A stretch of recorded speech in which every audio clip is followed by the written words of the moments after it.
They say motherhood is a journey, but let's be honest, sometimes it feels more like a roller coaster with no seatbelt. I bet you're like me, wondering why babies, or teens in my case, don't come with instruction manuals. Welcome to This Incredible Mom Life, the podcast that celebrates the beautiful chaos, quiet wins, messy moments, and everyday miracles of being a mom. I'm your host, Dummy, wellness coach, mom of 3 boys, and a passionate believer that you don't have to live at the mercy of PMS, burnout, or exhaustion. Join me every week as we hear the craziest and most unbelievable mom stories. I'll be sharing the huge accomplishments and triumphs of both our moms and their kids. We'll giggle, cheer on the kids, and discuss obstacles and lessons learned along the way. If you are struggling to be the best mom you can be, how open-minded are you to booking a free call with me? You don't have to live at the mercy of your cycle, and you definitely don't have to do it alone. Give yourself permission to let me be part of your support system. I believe that you weren't meant to just survive motherhood. You were meant to thrive in it. Super moms aren't perfect. They're powerful, and today's guest embodies that. Glady Ferguson is the on-screen host of the new TV special, Dianetics, The Adventure of You. After her first child was born, Glady faced intense postpartum blues and overwhelming self-doubt about her ability to care for her baby. The fear of failing as a mother felt paralyzing, especially with her husband's uncertain NFL career and all the challenges that came with moving and motherhood. Through all of this, it was Dianetics, the modern science of mental health, that gave her a way to handle these emotions, regain confidence, and not only recover, but build a happy, connected life with her family. Yeah. Thank you, Glady, for joining me today. Thanks for that awesome introduction. Yeah, it was quite a journey, all of that. I'm sure it was, and I think we're going to hear a little bit about it today. Yes. So let's start with you sharing who you are a mom to. Okay, so I have 3 kids. I have a teenager, 2 teenagers, and an 8-year-old, and they are absolutely stellar individuals. Their names are Isaiah, Anjali, and Kenzo. Nice. And tell me a story about the 3. Yeah, so essentially they're all in sports and I homeschool my kids. And so we are navigating that journey, which is somewhat new. We've been doing it for a few years now, but they were in formal school and now are being homeschooled. So that was a whole transition. But we're making our way through that. And yeah, they're artists. They're incredible. They're super intelligent, amazing kiddos. Nice. Share something wild and crazy that they did. It's wild and crazy. I'm sure we could write a book on these, right? Yeah. Wild and crazy in terms of like sports or anything. Just a particular event. If you remember something in particular, a funny event. That's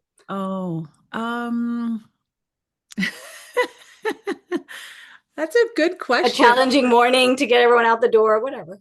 We like to get to know all the craziness that happens in your house. Yeah. So, well, the real talk is for me as a mom and a homeschool mom, trying to navigate that life and also sports and all of the other extracurricular activities that they're involved in. I've been, having a challenging time trying to get the schedule together and figuring out how to get my kids ingrained in like social activities. So that was a whole transition. The kids are they're pretty funny. They're pretty interested in life and interested in figuring out how to isolate what their purpose is and stuff like that. So that's been really a win for me as a homeschool mom, is like that journey of discovering, before they were in school and it was a small private school in California. And I just assumed that the teachers it was their job to teach the kids, right? And so I was there helping them with homework, but I didn't fully appreciate how much work goes into educating 3 different individuals at 3 different levels of learning. So the madness is that for me. That's the madness, is like navigating that, figuring out how to teach, a little munchkin how to read, which is a whole new thing for me, but it's going really well. Yes. So yeah, that's our craziness. Awesome. Homeschooling. And yeah, I can't even imagine like trying to teach my teenager stuff. It's really amazing the things that you can all of a sudden recall. And then it's also really amazing the things that you don't recall as you're Yeah, teaching them. So yeah. it's been kind of fun learning, relearning and remembering all the things that I learned in school. I'm like, oh, that's what that was about, you know? Yeah, nice. That's I've really had cool. quite a few homeschooling moms on my show, so Oh, really cool. yeah, it's I guess it's gaining popularity. Yeah, I mean, But yeah, we it's moved mid-year, so that's kind of why we nice. started doing homeschooling. Yeah. Pretty cool. All right, well, tell us a little bit about who you are and what you do. Yeah, so my background, I went to school actually to be a specialized doctor in premature babies. That was my goal when I went to college. I was pre-med major, super obsessed with science and everything about the body and explaining how the body works. Loved that. And then as a side job, I was working in a jewelry store, which turned into an opportunity for me to host on a network, a jewelry network called the Gem Shopping Network. So I was a host there for several years, and we sold luxury jewelry and gemstones, and that was a really fun adventure. But that's kind of the direction my life went into, which is hosting on TV. And at some point along the journey, I met my husband, and he played for the Denver Broncos at the time. And so we started our union together and got engaged about a year after we met. And so that was kind of where my life was going. I moved to Denver to be with him, and I was commuting to Atlanta to work at Gem Shopping Network every couple of weeks. And so there was a point though where I got super sick all of a sudden. And my husband said to me, and he's like I guess at this point was like his third to last year in the NFL. And he said to me, "Do you think you're pregnant?" And I was like, "Oh my God." And I realized, oh my gosh, I'm pregnant. So I had been thrusted into this new reality, which I had romanticized and fantasized about having being a mom. And, you kind of take this whimsical approach to what that's going to be like to grow a baby and to deliver a baby. And that's the space I was in. But I got really, really sick and it was really, really tough. And my husband got injured at the same time. And so his career was super uncertain at that point. And so, yeah, that was really, really a tough point in my life of dealing with pregnancy. And then I had a really hard labor. And then the navigating, which you alluded to, motherhood, like being a mom to a newborn, which is really, really challenging as well. Yeah. Yeah. So talk about some of the hard days. What were you feeling in those hard days when you had one kid or three kids or whatever? Like, what were some of the struggles you had? Yeah. Like I said, thought that motherhood was going to be this sort of fantastic, glorious, incredible experience because you're transitioning to the stage where you are now like growing a human, right? And then you deliver a baby, and then the beauty begins. And all of that is true, right? That all happens.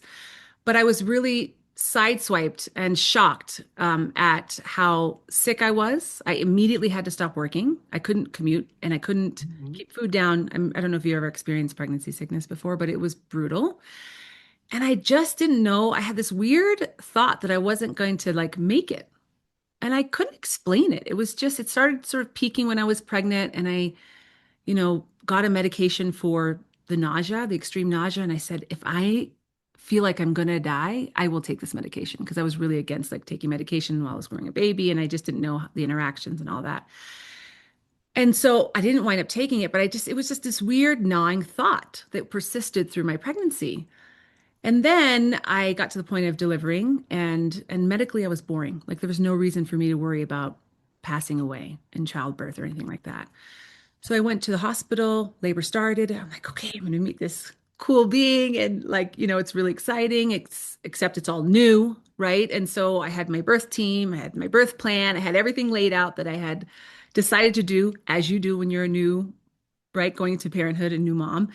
And I did the classes, the birth classes. I got myself really prepared, right? And then I was in labor and I was in labor and I was in labor and I was in labor. And the nurse came in at one point and she said to me, "We're not sure if you're in labor." And Oh. and I thought, "What are you talking about?" Clearly I'm in labor, right? And I had this quiet thought that I wasn't sharing with anyone. I had a doula that was assisting me in my labor, and she at some point took me out because I was getting really upset about the idea that this lady was saying I wasn't in labor. We took a walk quietly by ourselves, and she said, "Is anything going on with you?"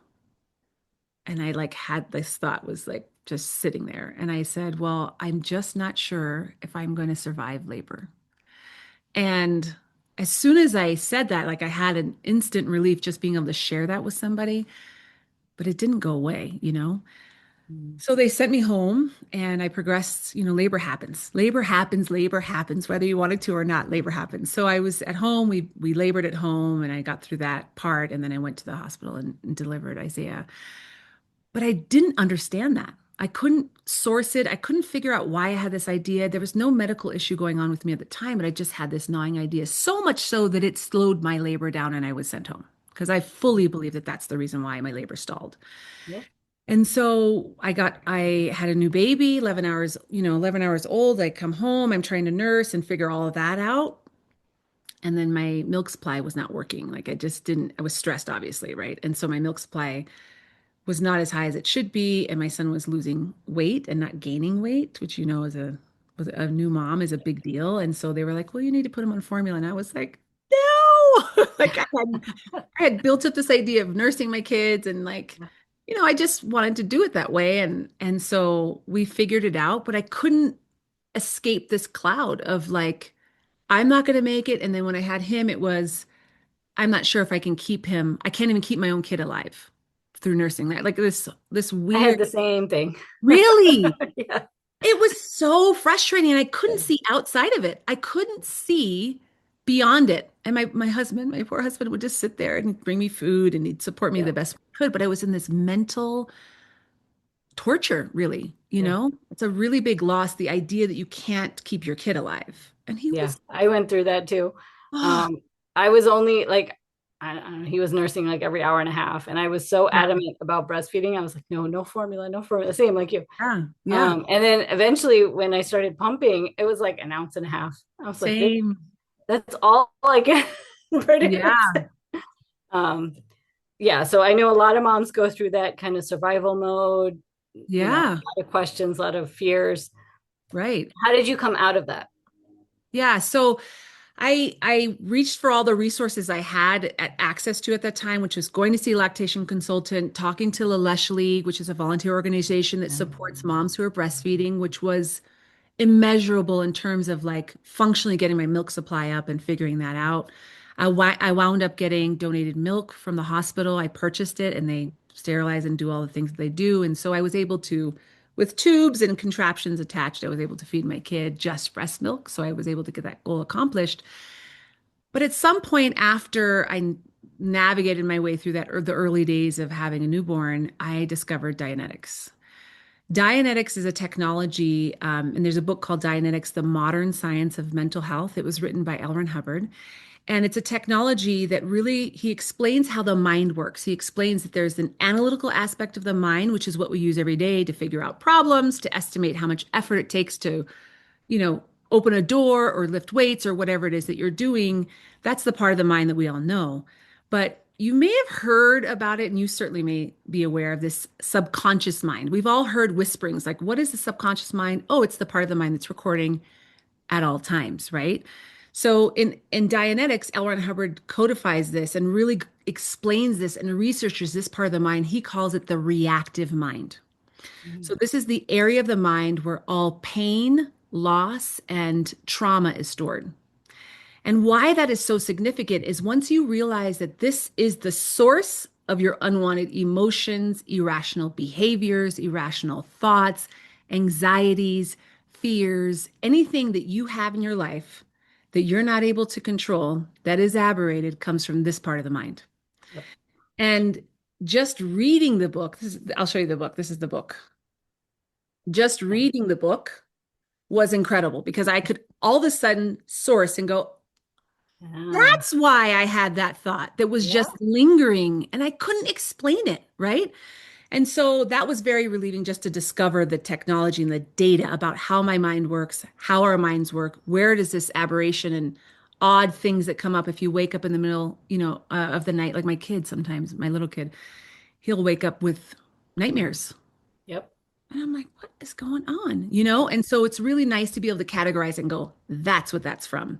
Yeah. But beyond knowing that, there's actually a simple stepwise method that you and a friend or a loved one can partake in on how to handle and address these painful emotional times in your life. Interesting. Okay. Yeah. So Nice. it's really a cool thing. You can spend a couple of hours with a trusted friend or family member and really exhaust the pain and emotion and trauma out of an experience. So that Right. when you look back at it, you go, "Oh, yeah, this happened, X, Y, Z occurred," but you don't feel like the angst and the Yeah. pressure or the feelings and emotional non-ideal emotional attachments to this incident. Yeah. And What's it's super important that we first become aware, right? That we have this subconscious mind and the reactive mind, and we have our analytical mind.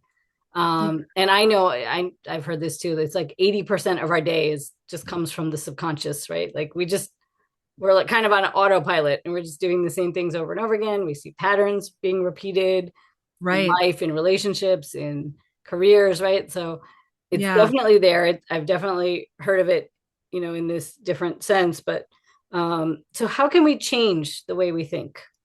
Yeah.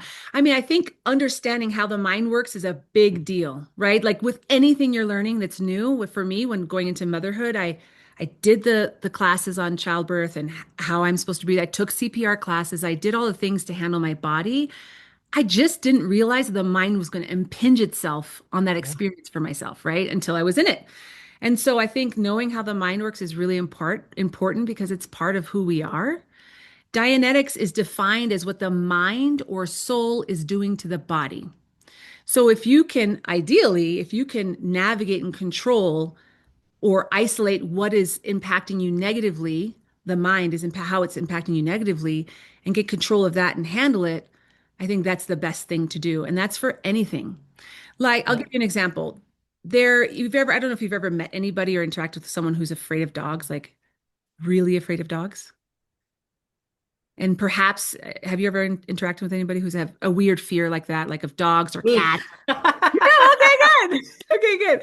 So I'll give you an example that may not be your exact experience, but I'll give you an example that gives you an analogy so you can kind of understand how it works. But if you have a kid and they had a dog that came close to attacking them or biting them, right, as a child, Mhm. and let's say the wind was blowing and it was a spring day, and then the dog comes charging at the individual barking, right? And there's fear Yeah. associated with all of that's recorded in that incident in the reactive mind. So the next, it could be years later. Sometime Yeah. years later, you're walking, you have kids now, it's a spring day, the wind is blowing, anything that approximates that experience that you initially had, you will all of a sudden get this fear, Yeah. right? And Yeah. it's an outmoded and outdated way of the body protecting itself. Like there's danger Yeah. here. But the Yeah. reality is there is no danger. There may not even be a dog. Or maybe there's Right. a dog that just walks by, right? On Right. a windy day in the spring, and you get this fear. Well, it's not the same dog and it's not the same time period. So the fear should not be there, right? Right. And so Yeah. you are able to, through the steps in this book, go back and handle that so that when you see a dog again, you don't have fear, Nice. So right? So talk it's more like, about your book. Yeah, I love that because yeah, that happens in careers, right? It happens in relationships with your parents and then with your husband or wife, or that's right. so it's happening and it's everywhere. So talk That's more about your book and how people can get themselves out of that. Yeah, so you can go to dianeticsbook.com/gift, and there you can either purchase the book or you can download the first three chapters of the book for free. Nice. And the first 11 pages, it's the synopsis and the first three chapters, but the first 11 pages goes over in a nutshell the entirety of the book. And you'll get a good full view of what the book is about. And then you can dive in and learn about the mind and the reactive mind, more importantly, and how it impinges on people in present time without them even knowing it, you Yeah. know? Yeah. Yeah. It's such a common topic and feeling, again, that I think most people feel at some point in their lives. So Yeah. Yeah. great work you're doing. I love that. If Well, somebody wants to learn more about you or they have a question, where can they find you? yeah, so you can I'll give you the social media handle to put it Mhm. in the comments below, but you can follow me on social And of course, you can go to dianeticsbook.com/gift to get your information for yourself on this. But I think it's a really empowering thing for moms, for dads, for parents, for people who are single to know about their mind and fully understand that they are themselves. And then there's this other entity sitting in our universe, right, that impinges upon us at the most unideal time. So yeah. Yeah, and such an important thing to become aware of it, learn how to change it, not react to these things, right? Right. So very important. Awesome. Well, this was a great introduction to Dianetics. So thank you so much for joining me today. Thank you so much for having me, Amy. I really appreciate it. Yes, and remember, to all the listeners, you are already an incredible mom. Not Yes. because you do it, not because you do it perfectly, but because you keep showing up, growing, and learning. Right? That's right. So Amen. if today's conversation encouraged you, share it with another mom who needs to hear she's not alone. Reach out if you have questions. Glady and I are both here to help, and you will hear from me next week. Awesome.